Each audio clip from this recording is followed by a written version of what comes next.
निवेशकों की चहेती railway sector के 3 बड़े शेयर में फंस गया है। कमाई का बड़ा पेच, एक तरफ कंपनियों के पास सरकारी प्रोजेक्ट और नए ऑर्डर्स की भरमार है, तो दूसरी तरफ तिमाही नतीजों में मुनाफा सुस्त पड़ता नजर आ रहा है। आखिर ऑर्डर मिलने के बाद भी क्यों रफ्तार नहीं पकड़ पा रही है इन कंपनियों की असली कमाई, और क्या ये जो खरीदारी है इसका बड़ा मौका है या फिर अब प्रॉफिट बुकिंग का समय आ गया है? आइए खोलते हैं रेलवे स्टॉक की इस पहेली का पूरा सच।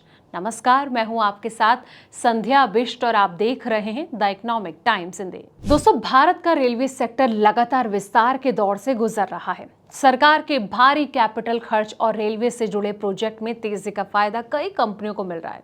यही वजह है कि रेलवे से जुड़े शेयर की ऑर्डर बुक पर निवेशकों की नजर बनी हुई है।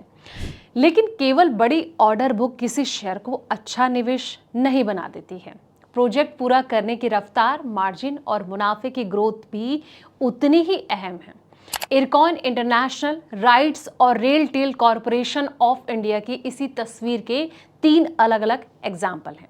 रेलवे सेक्टर में क्यों बढ़ रही है ये हलचल? सबसे पहले इसको जानते हैं कि आखिर इस हलचल के पीछे का कारण क्या है। भारत में रेलवे नेटवर्क पैसेंजर ट्रांसपोर्ट के साथ साथ माल ढुलाई, आर्थिक गतिविधियों के लिए बेहद अहम है। सरकार भी रेलवे इंफ्रास्ट्रक्चर पर लगातार बढ़ा रही खर्च कर रही है और वित्त वर्ष 26 में रेलवे सेक्टर के लिए करीब 2.5 लाख करोड़ रुपए का कैपिटल आउटले रखा गया है।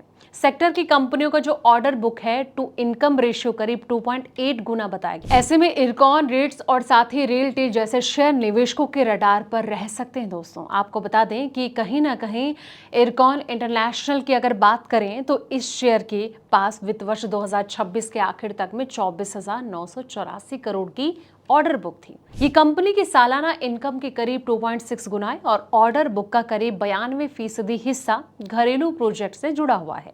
कंपनी ने FY26 में करीब 5,000 करोड़ के नए ऑर्डर हासिल किए हैं और इसके अलावा करीब 48,000 करोड़ रुपए के 107 बिड्स भी वैल्यूएशन के दौर में थे।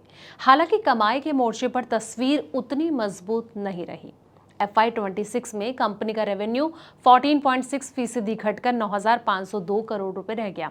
नेट प्रॉफिट भी 18.2% गिरकर 592 करोड़ रुपए पर आ गया और जमीन मिलने में देरी और क्लाइंट क्लियरेंस जैसी वजह से प्रोजेक्ट के एग्जीक्यूशन पर इम्पैक्ट पड़ा है। कंपनी को FY27 में भी रेवेन्यू लगभग FY26 के स्तर पर रहने की उम्मीद है।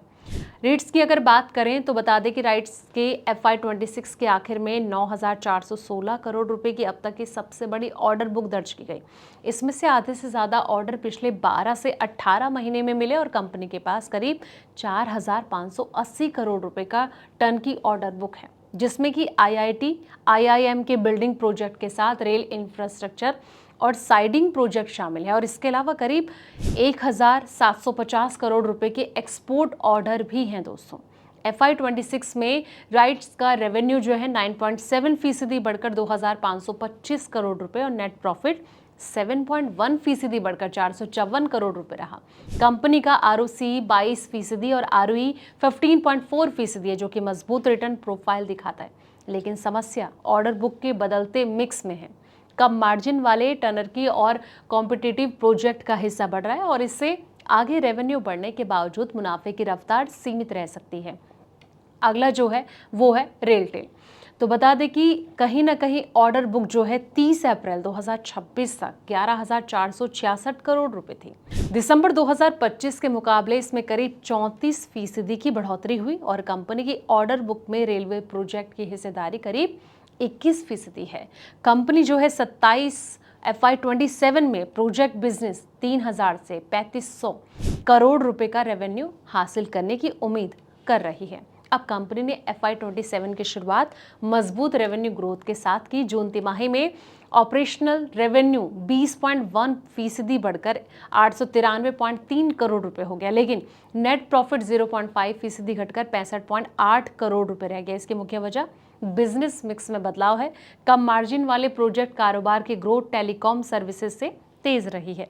इससे रेवेन्यू बढ़ने के बावजूद मुनाफे पर वैसा इम्पैक्ट नहीं दिखा।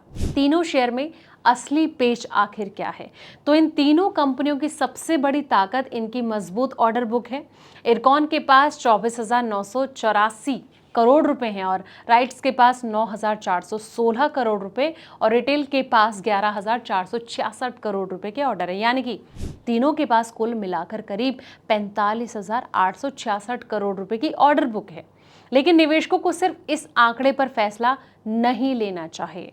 जब भी ऐसे स्टॉक में आप निवेश करें तो एक बार अपने फाइनेंशियल एडवाइजर से जरूर सलाह मशवरा करें ताकि कोई भी परेशानी आपको झेलनी न पड़े।